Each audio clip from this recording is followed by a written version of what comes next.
You're listening to the One Day Advice podcast, where your hosts Nick Riley and Paul Henderson are going to take you for a ride inside the world of personal finance.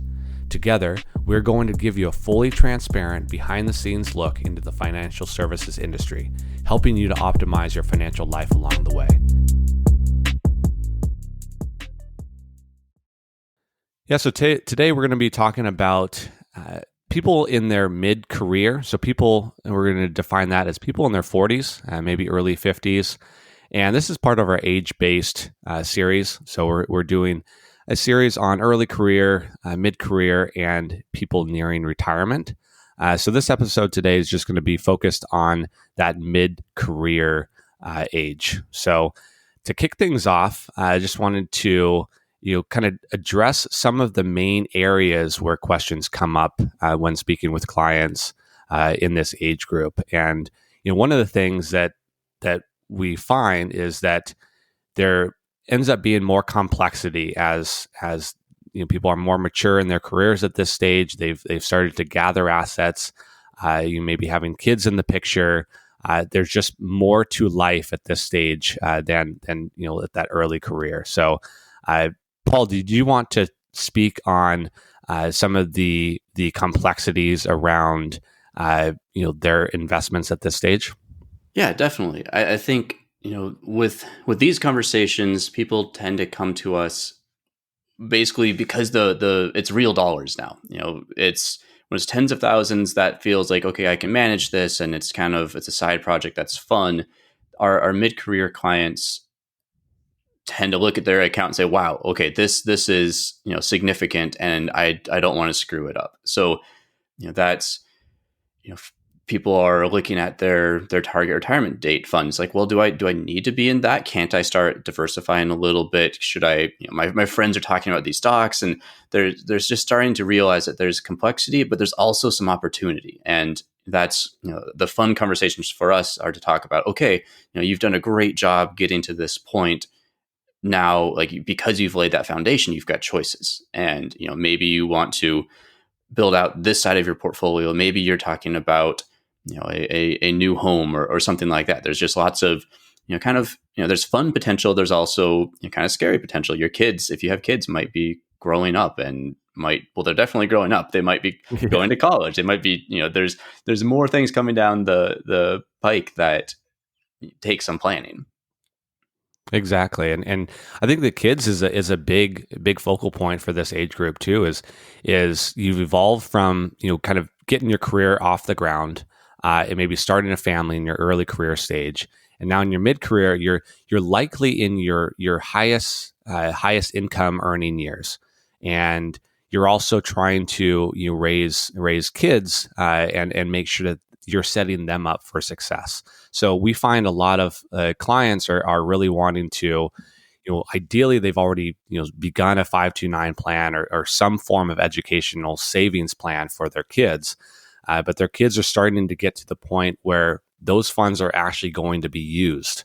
And what does it look like to keep those funds invested? How to use them properly towards education costs and set up your kids for success.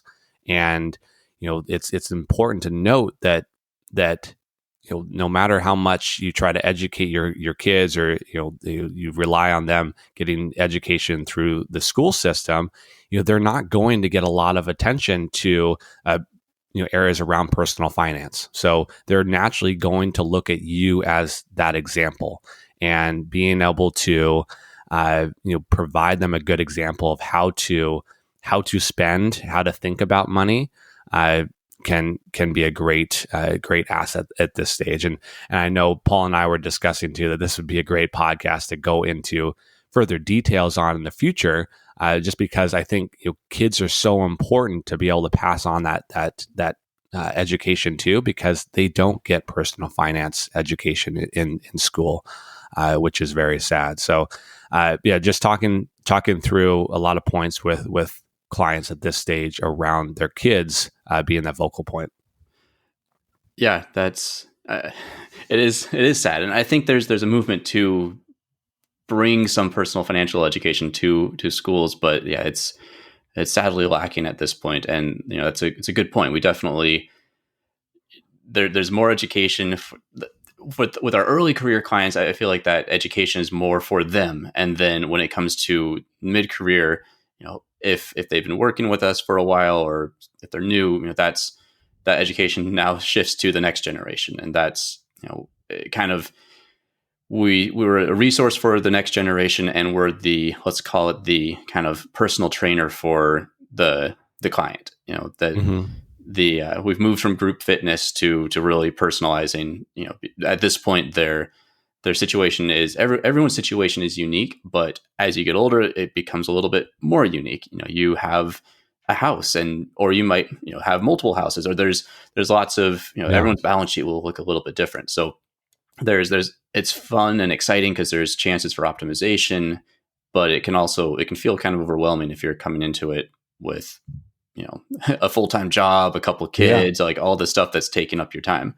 Yeah, and in all likelihood, people in their early career, you might have had the opportunity to buy your first home, or maybe you're on your second home at this stage. And when you're in your 40s, at this mid career point with your highest earning years, oftentimes we see a lot of clients moving into kind of where they see as their dream home at this stage. So working towards how that looks financially. If the parents want to spend more time with their kids at this stage, navigating perhaps sabbaticals at this stage of their career too. What it looks like financially to plan around a certain amount of months without income coming in, so that they can spend quality time with their kids. So, yeah. Yeah, and I guess that brings me to kind of to the point that I like to talk about is, that's that potential sabbatical, the potential change to your plan. And sometimes I think I have this personally. I don't like the idea of a plan. Frankly, it's kind of ironic because I'm a financial planner, but I look at my life and, like, I don't want to have it mapped out for the next, the rest of my life. I want to have some spontaneity and the ability to embrace changes or embrace options that come up. And we get this kind of pushback sometimes from people who are like, well, why do I need a plan? I've saved, I've got a decent net worth, like I'm good, I'm fine. And that's, to me, I appreciate that conversation when people bring it up, because I understand it, and it's kind of me also. But we talk about our plans being living and breathing documents, and it's, I would say it's much more the relationship really than any piece of paper that we're going to hand someone. It's the handing someone the context of, okay, this is coming up, this opportunity is here. What are the trade-offs? And should you pursue that sabbatical? Should you pursue the your dream job that's not going to pay you for a couple of years? Like, what will that cost you? And what could it possibly gain you? And those are the conversations I think that don't fall neatly into the, yes, I have a financial plan box, but it's so much of what we do. It definitely is, and I find that one of the most valuable things in having a plan is actually going through the process of creating a plan, not the actual plan itself, but going through the process of planning, discovering your true north. What is the purpose for your family, for your life, and how can you align your finances around that? And there's plenty of studies that go into the fact that if you write down your goals and articulate those goals, even if you don't check in on them every single day, those are going to be ingrained in your mind. That's going to be your true north, and going through the planning process is very valuable. And that's where having a very good financial planner who knows how to ask the right questions to bring some of that up, and match your finances to that is crucial. Yeah, I guess I know that sometimes it sounds corny, and when people talk about listing out your goals and just kind of going through that process, the slightly cynical side can be like, okay, come on, what's that really going to do? But I fully believe that it's important. And in my opinion, I would say having this type of plan, having that list of goals, kind of encourages spontaneity and encourages or provides freedom. Because if you know Mm-hmm. that, hey, deep down, this really is what's important to me, it can kind of cut through the noise. And when it's time, when that option comes up, you know that that's important, and you're ready for that. And so, Yep.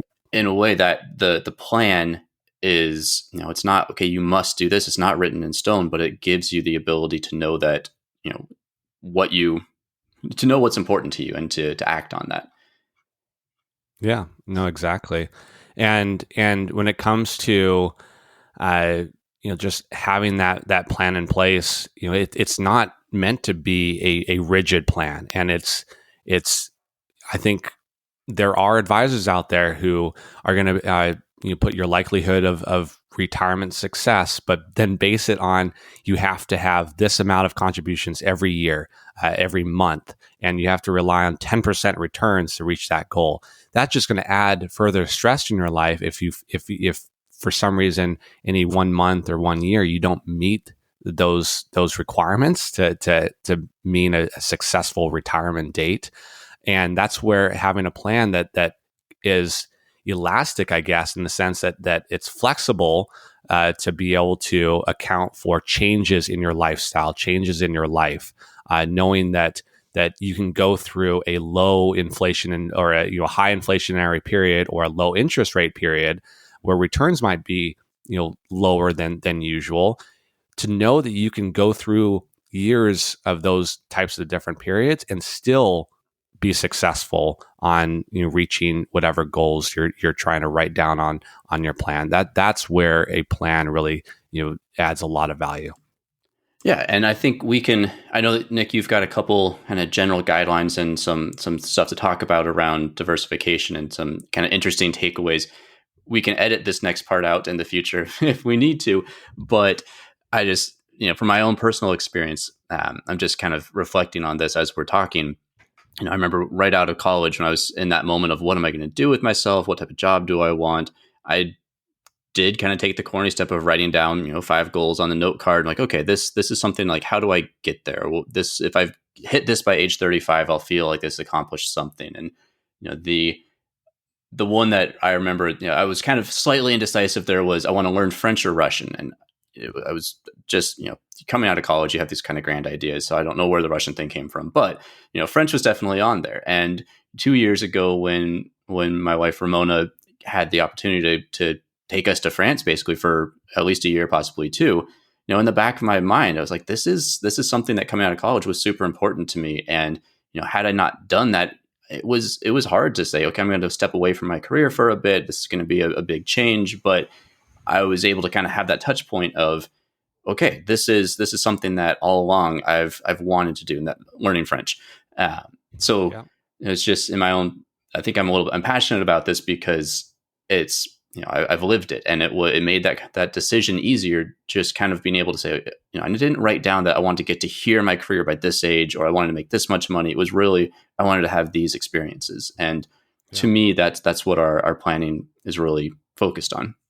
Yeah, and I was reading a book the other day that talked about, just as you were talking about that subject too. I mean, people are in general horrible forecasters of their future, and by that I mean, as a kid, like I wanted to be an NBA superstar. I didn't care about my genetics. Like I was just going to work towards that.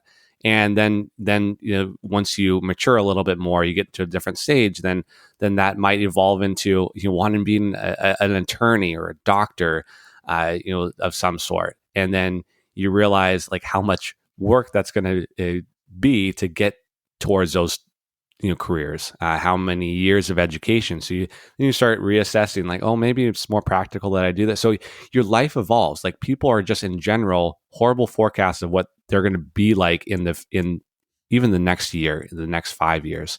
And that's where having a flexible plan that's living and breathing can reflect those changes.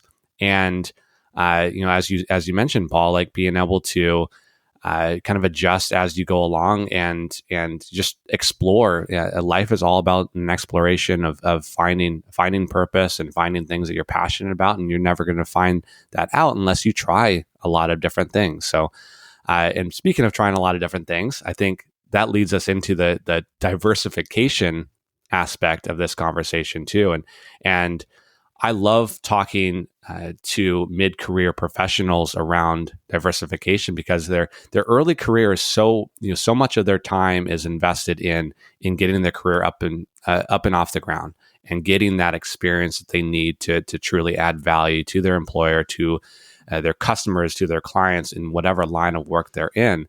And when you're in your 40s, typically you're at your high income earning years, and you start to have more options that are available. So, with more complexity comes more opportunities that have to be vetted out and all impact your finances in a different way.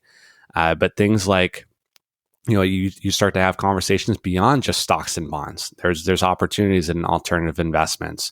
You want to, if you're passionate about real estate, being able to invest in other your rental properties or vacation home, Airbnb, VRBO, places where you can take your family, but also have it as an investment vehicle as well.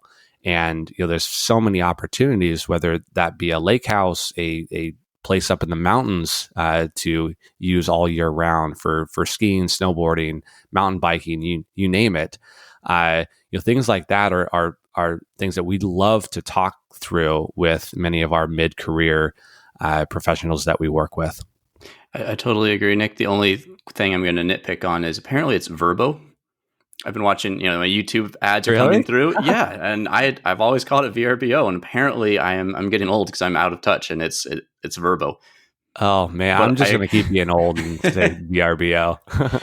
but I agree. That's definitely a conversation that I think comes up often. Kind of what are my next steps, and what does diversification look like, and how can I engage in the activities that I enjoy, and maybe make some money on the side. Yeah, definitely. And if you're passionate too, so I find a lot of mid-career people, they've settled into their career, they've taken some risks early on to get to where they're at today, and perhaps they've built a skill set that is valuable. Consulting, being valuable towards another business. So being able to make a career change and take that skill set and do something more entrepreneurial, or as a kind of give back to the community through consulting or just giving your time to a charity or nonprofit. So joining a board. Those are all things that you can do to further enhance your career, further work towards that purpose that you have in your life. And those are great conversations to run by a financial planner and discuss how that impacts your finances. If that means getting more cash to make sure that you have enough funds to support going 6 months with no income. What does that look like? Where should you be pulling money from? Where should you be putting more money towards? And how to navigate that. So, yeah, we love the idea of diversification. And that's something that we can definitely address with clients at this stage of their life. Right, and it's we love diversification in all of its different forms. Whether that's it definitely should include your investment portfolio, but yeah, also the rest of your life. Now, as I'm hearing you saying all this, Nick, it's bringing up, like, yeah, I love the idea of joining a board and really kind of engaging in my passions. But then what I'm hearing is, well, that's a lot of time, and I think this is kind of a conversation that we have with people is it's time to delegate. You can, you can do all these things, but maybe it's time to start saying, should I, is this where I derive, joy, and is this a good use of my time? Is it where I can specialize? And, we can definitely talk about the financial planning side of it, but maybe you filed your own taxes in the past, or maybe you've gone to H&R Block and it's time for, something a little bit more. Like, I think with this cohort, there's more and more, it's more and more important to think about how you're using your time and what you're specializing in. Exactly. And I think getting to a point where you can recognize the fact that your time is valuable, that you just really assess where you want to be allocating your time. And that's kind of the whole premise of One Day Advice is, we all have 24 hours in one day. And I would imagine most of us would want to spend that one day, if we had it, with our friends, family, people that we care about, doing the things that we love to do, whether that be out on a hike or in the outdoors, traveling. All those things can be made possible if you delegate away the things that are a time suck, that you aren't passionate about. And many people aren't passionate about their own personal finances, and that's where there's a lot of value in bringing in a financial planner to be kind of that CFO of your own household. So you can still operate as the CEO, looking at the high level strategic nature of where you want to be spending your time, knowing very well that you have a CFO in your corner for your household, letting how you can make your vision a reality. And that is so important at this stage of your career. So I think that's, did you have anything else to add to that, Paul? I was just going to say that, I like the CEO, CFO approach, because sometimes, I know people have the feeling of like, well, I don't want to give up control. Like I still want to have final say. And, I think too often people in the finance world start to, kind of be ambiguous in their answers, or not real, like kind of make it sound harder than it is, so that they can be the expert and they can be the one who kind of decides. And I think that it's super important in the way that we go about this is really to make sure that our clients are like have all the information that they need to make the wise decision. So I love the CEO CFO comparison, just from you never give up control. You're always the one making the final say, but you know that you have all of the information that you need to make that wise choice. And there's delegation, and then there's just kind of throwing your hands up and saying, do this all for me. And I think delegation is the key word there. Yeah, exactly. And I think we spent a majority of our time in this episode talking through scenarios where people have already gotten ahead financially. And I don't think we touched much on the fact that there are people at this in their 40s that may be playing catch up because they played a lot in their early years as well.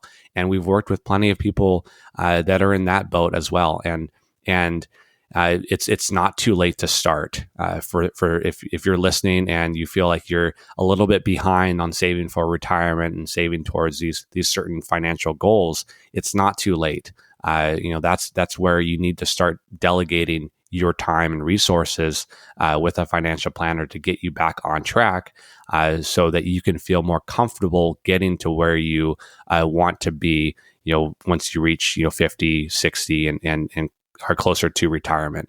But I think that's a wrap for I was going to say that's episode. A whole nother podcast. I think we can have that discussion of like what to do if you, if you feel behind. On so many different topics that we want to add for future episodes. But yeah, we want to thank you for listening, and as always, we're open for feedback on future topics. But yeah, we'll catch you soon.